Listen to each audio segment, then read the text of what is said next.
존경하는 국민 여러분, 박병석 국회의장님과 선배 동료 의원 여러분, 그리고 김부겸 국무총리님과 국무의원 여러분, 안녕하십니까? 국민의힘 허은하 의원입니다. 저는 오늘 대한민국의 미래인 청소년 그리고 청년들을 대변해 이 자리에 섰습니다. 먼저 김부겸 국무총리님께 질문 드리겠습니다.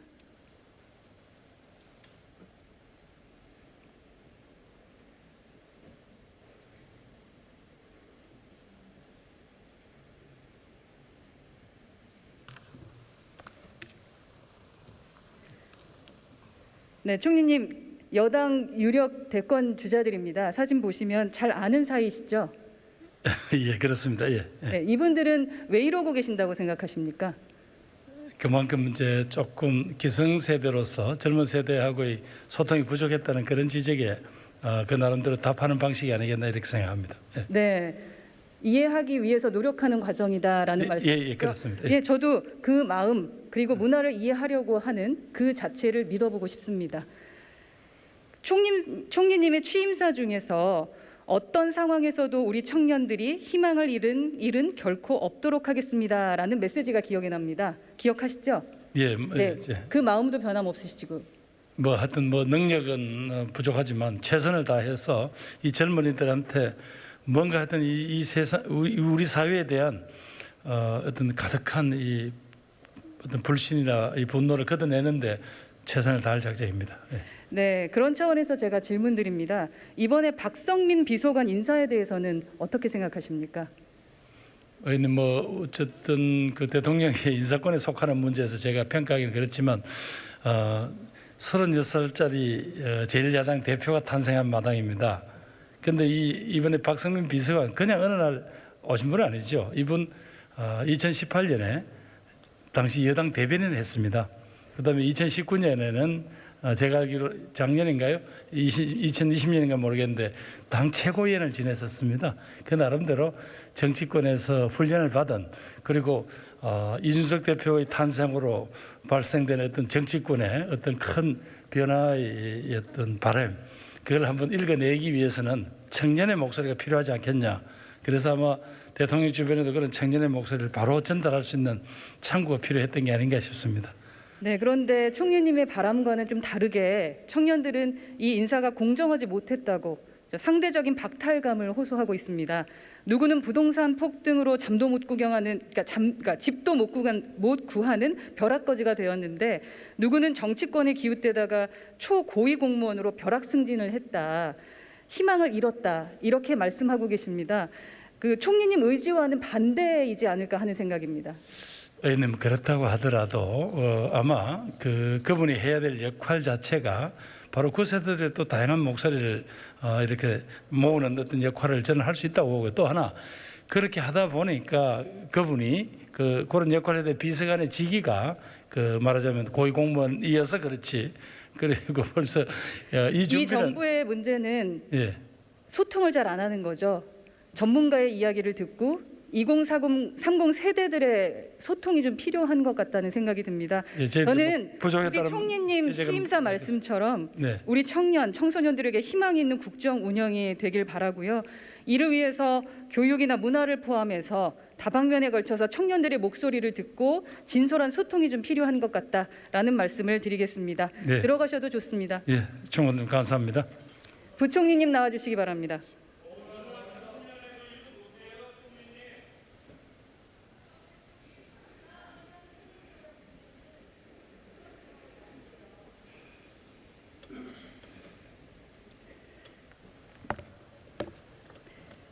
네, 부총리님, 제가 질문 드리기 앞서 노래 가사 하나 읽어드리겠습니다.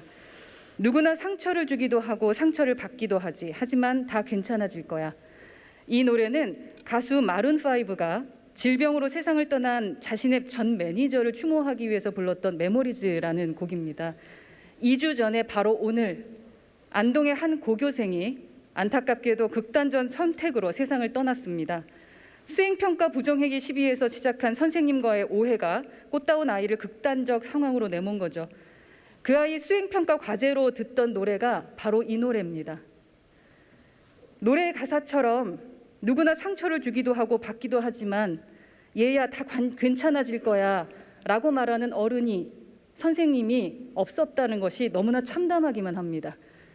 저 역시 고교생 자녀를 둔 학부모입니다. 고인에 대한 명복과 유가족을 향한 위로를 전하면서 좀 질문을 드리고 싶은데요.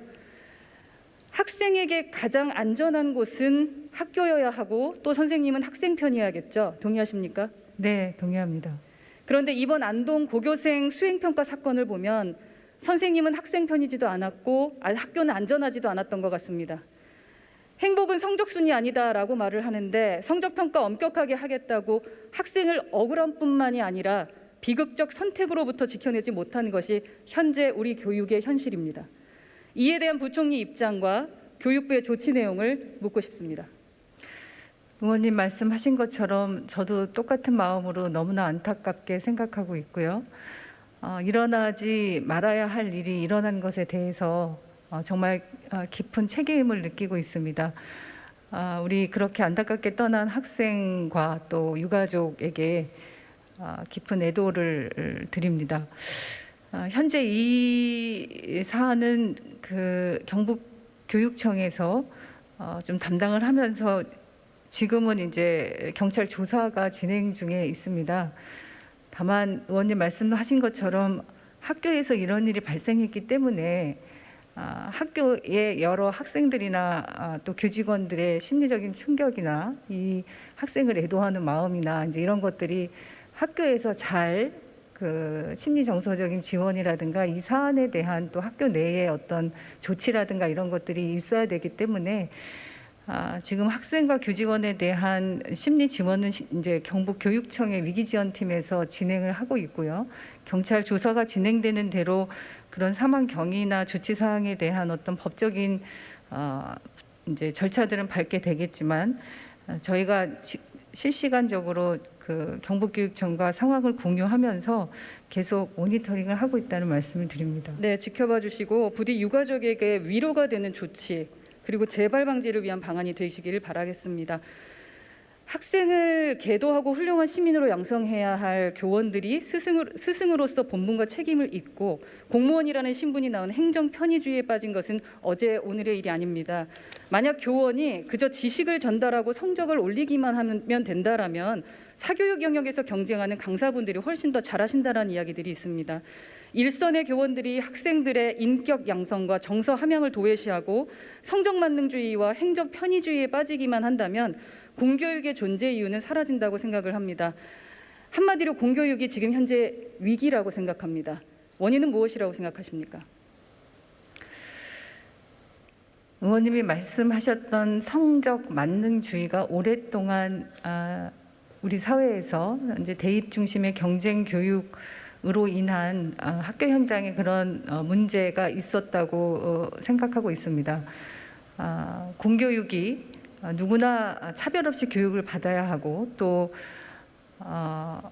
아이들이 저마다의 그 꿈이나 자기의 소질이나 이런 것들을 성적에 관계없이 다양하게 교육 과정에서 기회를 얻고 체험하면서 자기의 진로를 설계해 나갈 수 있어야 한다고 생각합니다. 지금까지 그렇게 하지 못했던 부족한 점들을 저희가 법 제도나 정책을 통해서 보완하면서 혁신하고자 하고 있고요. 코로나19 상황에서 이런 부분들이 물론 이 앞서 이런 안타까운 사건이 있긴 했습니다만 작년 1년 그리고 코로나 상황 1년 반 동안 정말 현장에서 열심히 열정을 다해서 아이들을 보살피고 노력했던 선생님들도 계십니다. 그래서 모든 선생님이 그렇다는 건 아니고요. 듣다 보니까 조금 위험한 발언을 하고 계신 것 같습니다. 저는 교사들이 스승으로서 본분을 망각하고 정치 집단화, 이익 집단화 거기에 일조하는 것이 문제라고 생각을 하거든요. 그래서 전교조의 문제를 짚지 않을 수가 없을 것 같습니다. 부총리님, 저뿐만이 아니고요. 많은 학부모들과 국민들이 오늘날 그 교육 문제의 원인으로 전교조 꼽고 있습니다. 전교조는 지난해 7년 만에 다시 법적 지위를 회복했죠. 그리고 쏟아내는 요구들이 교원 정치 활동 합법화 등의 다양한 내용이 있었습니다. 믿기지를 않아요. 전교조가 교육을 올바로 세우겠다라는 강령을 내세우고 있습니다만 말과는 정반대로 정치 집단화, 이익 집단화되어 있다고 생각을 합니다.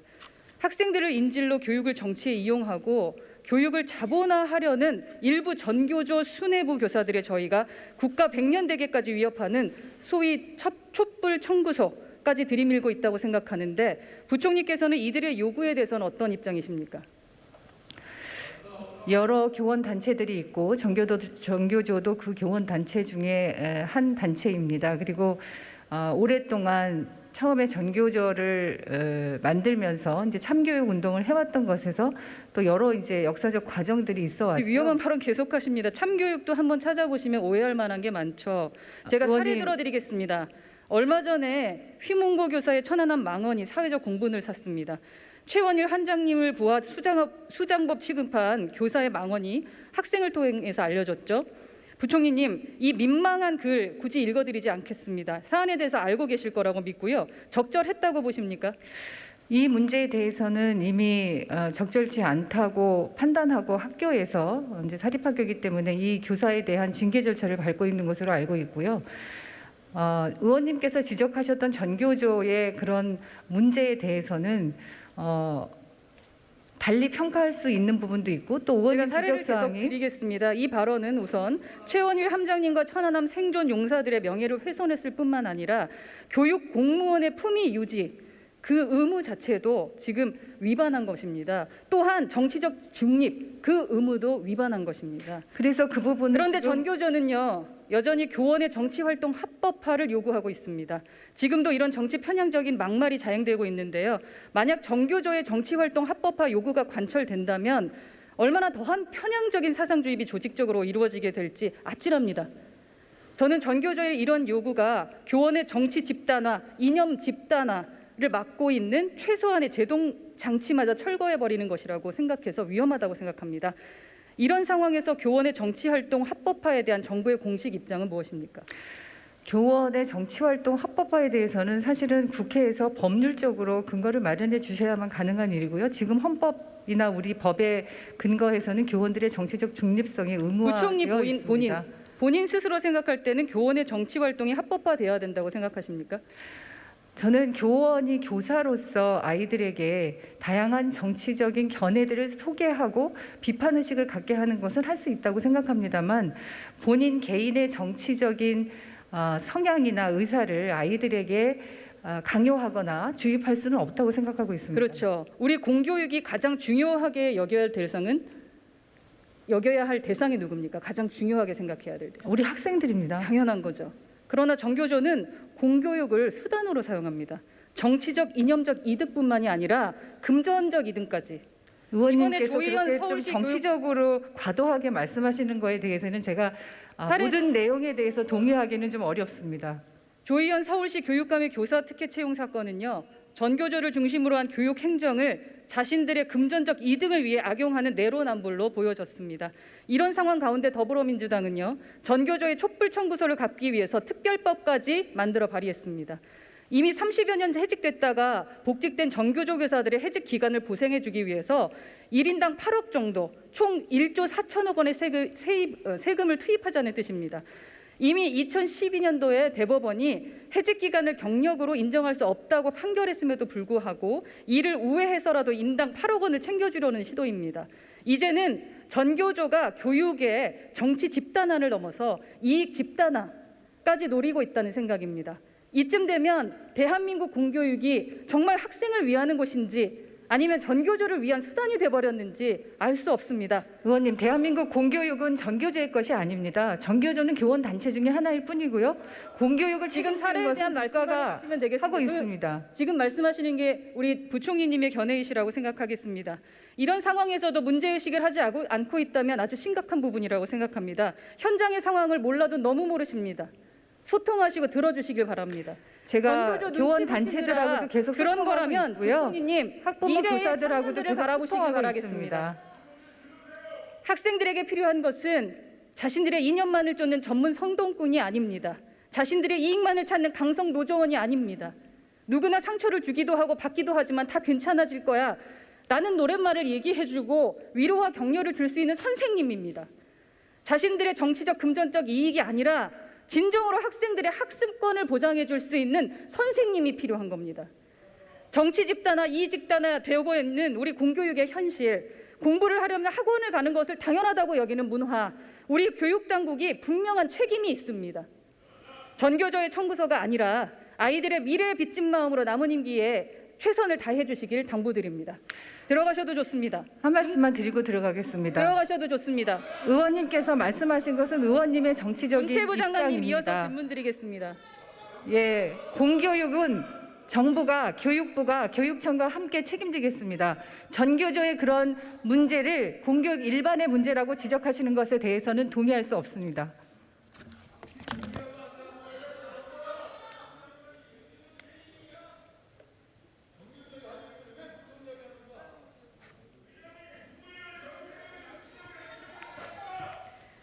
장관님 롤 해본 적 있으십니까?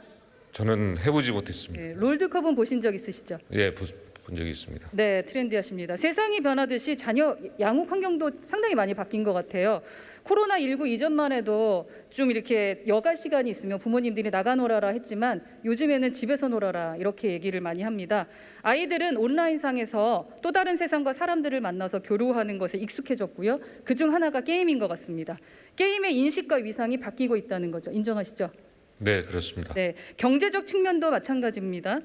콘진원에서 게임 산업 매출액을 봤더니 내년도에 20조 원에 육박할 것이라고 전망하고 있고요. 세계 시장에서 우리가 5위를 기록하고 있습니다. 페이커와 같은 세계적 e스포츠 선수들을 배출하고 게임은 또 다른 한류, K-팝 스타 같은 거죠. 그런데 우리 정부는 아직도 게임의 가치를 평가절하할 뿐만 아니라 게임 과몰입을 중독이라고 하면서 질병처럼 취급을 하고 계십니다.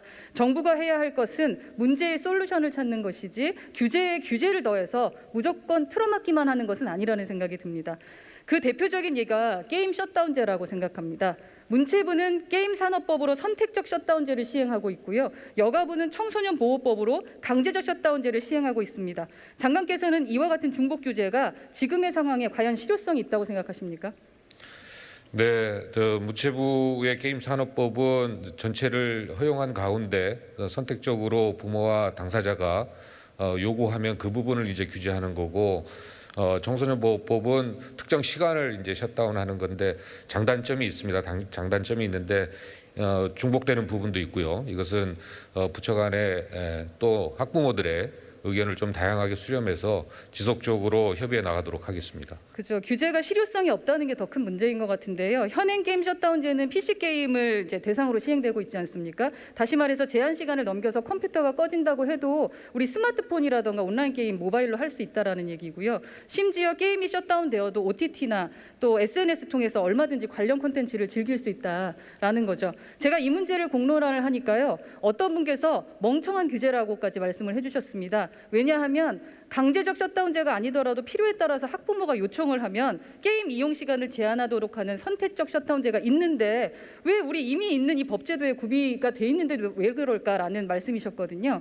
저는 오히려 가정에서 자율적으로 판단하고 결정할 수 있도록 하는 문체부 소관의 선택적 셧다운제를 활성화하는 것이 제도의 실효성이라던가 법제도의 체계성 측면에서 효과적이라고 보는데 어떻게 생각하시나요? 네, 근데 의원님 아마 이런 부분도 있는 것 같습니다. 부모님들의 이런 요청과 이런 수요도 상당히 있는 것으로 파악됩니다. 그래서 그런 부분들을 같이 수렴하다 보니 이런 중복되고 또 장단점이 있는데 하여튼 그런 부분에 있어서는 부모님들과 또 게임 산업계라든가 여러 가지 의견을 수렴해서 지속적으로 의원님 지적에 따라서 조정을 해 나가도록 하겠습니다. 제가 페이커를 비롯해서 e스포츠 선수단을 직접 만나봤습니다. 그리고 관련 업계의 다양한 이야기들을 직접 들어봤는데요. 강제적 셧다운제는 실효성도 없을 뿐더러 e스포츠 강국이라는 우리의 위상과 또 사회적 인식 그리고 프로게이머를 꿈꾸는 후배들에게 부정적 영향을 끼칠 수 있을 것 같다라는 현장의 목소리가 있었습니다. 왜 제2의 BTS를 꿈꾸면서 춤과 노래를 부르는 아이들, 청소년들과는 달리 제2의 페이커와 임요한을 꿈꾸면서 게임에 매진하는 청소년은 중독자로 낙인 찍혀야 되는 겁니까? 네, 비대면 우리 집안의 컴퓨터를 켜고 끄는 것까지 왜 그 문제까지 꼭 정부가 개입해야 하는 겁니까? 네, 비대면 기간에 우리 게임 산업이 거꾸로 다른 산업은 많이 곤두박질 쳤는데 게임 산업만 유독 이렇게 독보적으로 상승한 것을 의원님도 잘 알고 계실 겁니다. 그래서 아마도 이제 부모님들이 우리 청소년들을 걱정하는 마음만큼 또 역시 게임 업계도 만나 보니까 그 부분에서는 이견은 없습니다. 그래서 이런 부분들에 대해서는 아주 적절하고 충분히 부모님들이 걱정하는 부분들을 우려를 불식시킬 수 있는 그런 안들을 만들어 나가도록 노력하겠습니다. 네, 저도 선택적 셧다운제로 부모의 자녀교육 자율화 확보하는 거 이번에 법안을 준비하고 있으니까요. 긍정적으로 생각하시고 기본적으로 소통했으면 좋겠습니다. 네, 잘 알겠습니다. 들어가셔도 좋습니다.